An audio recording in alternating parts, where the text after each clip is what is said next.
The overall goal of the following experiment is to introduce a single informative probe into target G protein-coupled receptors to facilitate structural and dynamic studies of signaling complexes. This is achieved by transfecting cells with the plasmids necessary for expressing the required translational machinery to incorporate the unnatural amino acid p-azido-Phenylalanine or azido-Phe into an expressed GPCR.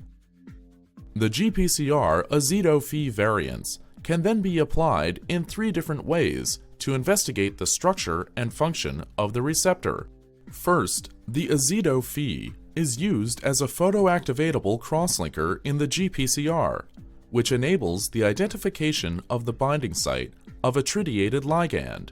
Next, the azido-Phe can be used as a reactive chemical handle in order to attach a peptide-conjugated or fluorescent probe onto the GPCR via bioorthogonal labeling chemistries. Results are obtained that show use of the molecular probe azido-Phe in targeted photocrosslinking, targeted epitope tagging, and fluorescent labeling of GPCRs based on live cell and biochemical methods.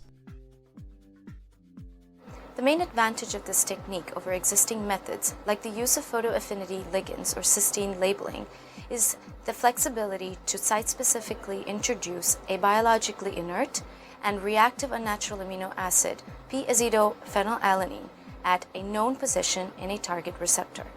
This method can help answer key questions in the GPCR signaling field, including mapping the sites of interaction in a receptor-ligand complex in the native membrane.